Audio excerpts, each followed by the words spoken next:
Hello everyone, welcome to the English Chatcast. I'm Ben, and I'm here with my co-host Anna. Hi there, I'm Anna, and we're so excited you're here. Before we dive in, we'd really love it if you could hit that like button and subscribe to the English Chatcast channel. It helps us reach more English learners like you, and honestly, it motivates us to keep creating these episodes. Exactly. When you subscribe, you'll get notified every time we release a new episode, so you won't miss out on any of our English learning tips and conversations. All right, so today we're talking about something that I think every English learner can relate to, the most common mistakes that people make when learning English. And trust me, Anna and I have seen our fair share of these. Oh, yeah, absolutely. And you know what's interesting? As someone who learned both Spanish and English growing up, Spanish from my mom, who's from Mexico, and English at school, I made a lot of these mistakes myself. Right, and I see these same patterns all the time with my friends in the Philippines. I've got buddies in Manila, Cebu, Davao, and they're all amazing English speakers, but they still struggle with some of these common issues. Exactly. So let's start with probably the biggest category, grammar mistakes, and specifically verb tenses. This is huge. Oh man, verb tenses? So the classic one I hear all the time is mixing up present perfect and simple past. Like someone might say, I have went to the store yesterday, instead of I went to the store yesterday. Yes.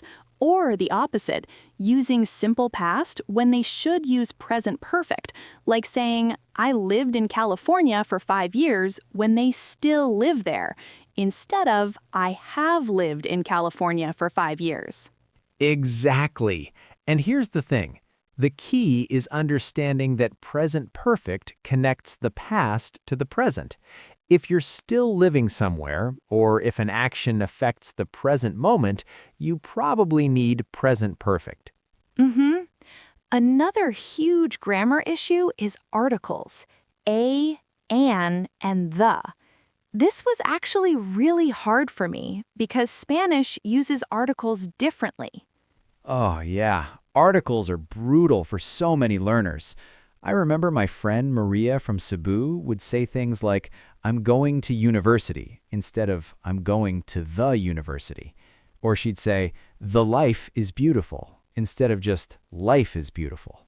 Right, exactly. And the tricky thing is that sometimes we use articles and sometimes we don't, and there isn't always a clear rule. Like we say, I love music, but I love the music you played yesterday. It's all about specificity. Are you talking about something general or something specific? That's usually the key. But honestly, the best way to learn articles is just exposure. Reading, listening, noticing how native speakers use them. Absolutely. Now let's talk about pronunciation, because this is where I see people get really frustrated. Oh, pronunciation is so tricky. One of the biggest issues I notice is with the th sound.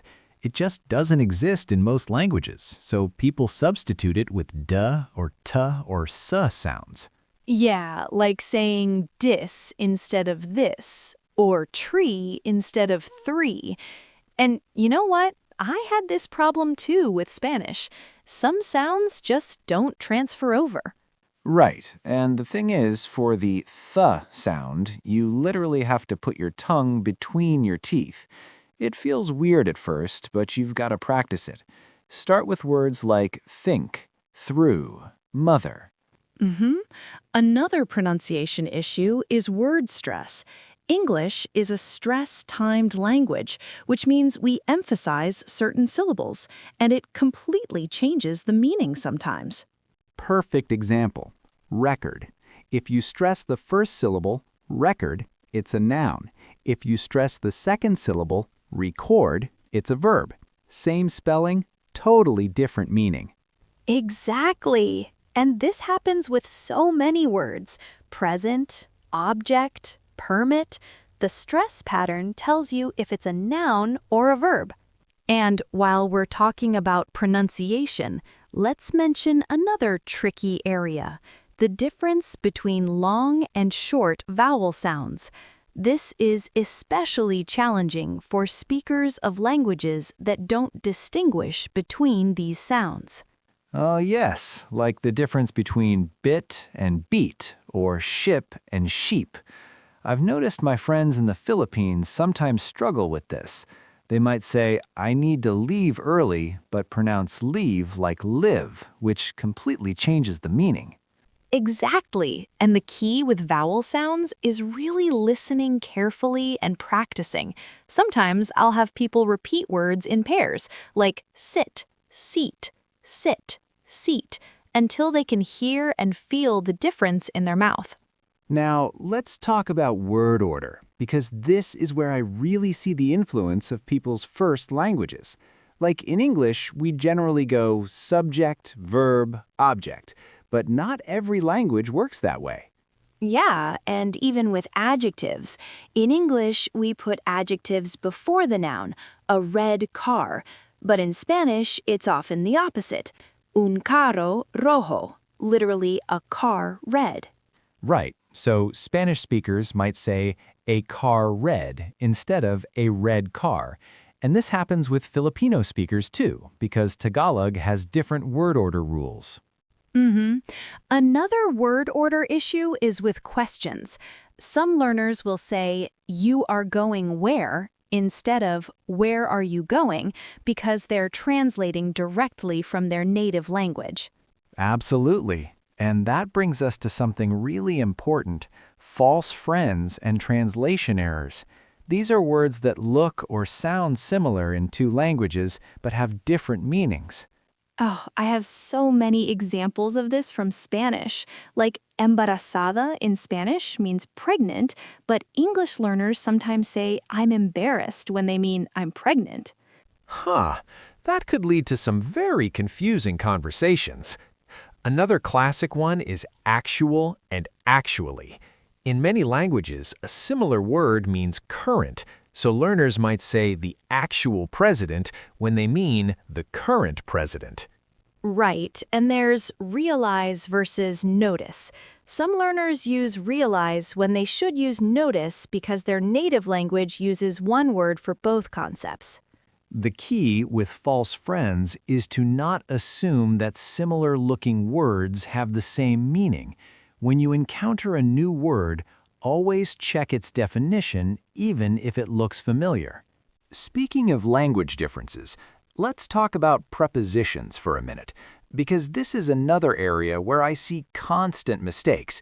And honestly, prepositions are probably one of the hardest parts of English. Oh my gosh, yes! Even I still mess up prepositions sometimes. Like, do you say on the weekend or at the weekend? In the morning or at the morning? There are so many rules, and they don't always make sense. Right, and different languages use prepositions totally differently. Like my Filipino friends often say, I'm in the office, when they mean I'm at the office, or I depend from you instead of I depend on you. It's because Tagalog preposition rules are different. Same with Spanish. We say, I dream with you instead of I dream about you, or I'm thinking in something instead of I'm thinking about something. Sometimes the literal translation just doesn't work. Oh, and while we're talking about prepositions, we should mention phrasal verbs too, because these are absolutely everywhere in everyday English, but they're not always taught in textbooks. Phrasal verbs are so tricky, like put up with, run into, figure out. The meaning has nothing to do with the individual words. My friends in Manila always ask me about these because they're so confusing, but so common in conversation. Exactly, and some phrasal verbs are separable and some aren't. Like you can say turn on the light or turn the light on, but you can't say run a friend into. You have to say run into a friend. There's no real rule for this. Now, before we talk about the psychological side of language learning, let's touch on listening comprehension, because this is actually where a lot of learners struggle, even if their grammar and vocabulary are really good. Absolutely. I think one of the biggest listening challenges is that native speakers don't talk like textbooks. We use contractions, we link words together, we speak at different speeds, we have different accents. Exactly. Like we say, wanna go instead of do you want to go? Or I'ma call you later instead of I'm going to call you later. Plus, we drop sounds. Next becomes nex, fax becomes fax. And then there are all the different varieties of English: American, British, Australian, Indian English. They all have different pronunciations and sometimes different vocabulary. A learner might understand American English perfectly, but struggle with a British or Scottish accent. Now, let's talk about something that's not really a language mistake, but more of a mental barrier: speaking anxiety and confidence issues. Oh man, this is huge. I see this with my Filipino friends all the time. They know the grammar, they understand everything, but they're so scared of making mistakes that they just don't speak. Exactly.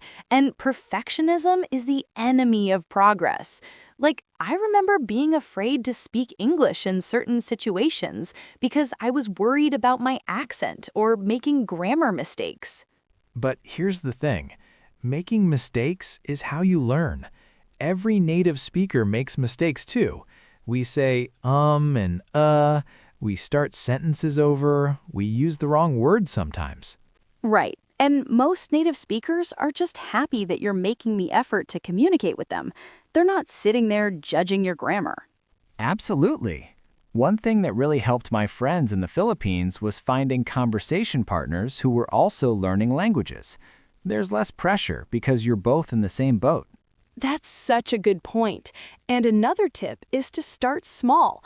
Practice ordering food in English or asking for directions.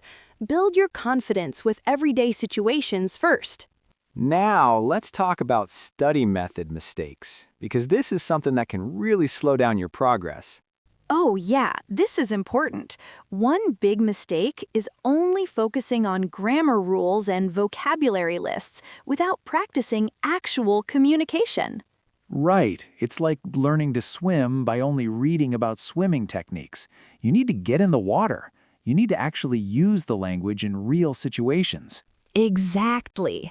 Another mistake is trying to translate everything in your head instead of thinking directly in English. This slows down your speaking and makes your English sound unnatural. Yeah, and this was something I noticed when I was trying to learn basic Tagalog for my trips to the Philippines. At first, I was constantly translating from English, and it just didn't work. You have to train your brain to think in the target language. And here's another big one: not consuming enough input. Some learners focus only on speaking and writing, but they don't read enough or listen to enough English. That's such a good point. You need massive input to develop a feel for the language. Watch movies, listen to podcasts, read articles, immerse yourself as much as possible. And choose content that you actually enjoy. Don't force yourself to read boring textbooks. If you're into cooking, read cooking blogs in English instead. Love that advice. You know, when I'm in the Philippines, I learn so much just by talking to people about things I'm genuinely interested in, like diving spots around Palawan or trying different Filipino dishes. The learning happens naturally when you're passionate about the topic. Exactly. And one more study mistake: not reviewing what you've learned. Our brains naturally forget things, so you need to revisit vocabulary and grammar points regularly. Spaced repetition is key.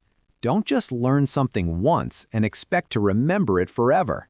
Review it the next day, then a week later, then a month later.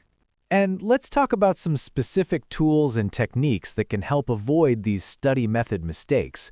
I mean, we live in the digital age. There are so many resources available now that didn't exist when we were learning languages growing up. Right, like language exchange apps where you can practice with native speakers, or our show, the English Chatcast, where you can adjust playback speed to work on your listening comprehension. There are also pronunciation apps that can analyze your speech and give you feedback. And don't forget about changing your phone's language settings or watching Netflix shows with English subtitles. Little things like this create immersion even when you're not actively studying.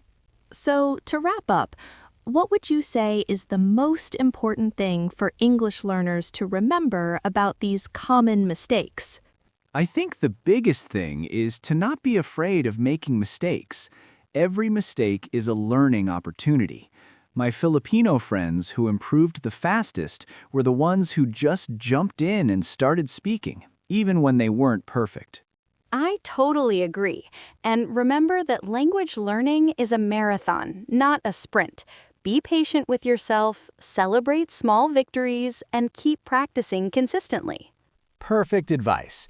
And hey, if you found this episode helpful, don't forget to give us a like and subscribe for more English learning content. We'd love to hear about your own experiences with these common mistakes, too. Yes! Leave us a comment about which of these mistakes you've struggled with, or if there are other topics you'd like us to cover in future episodes.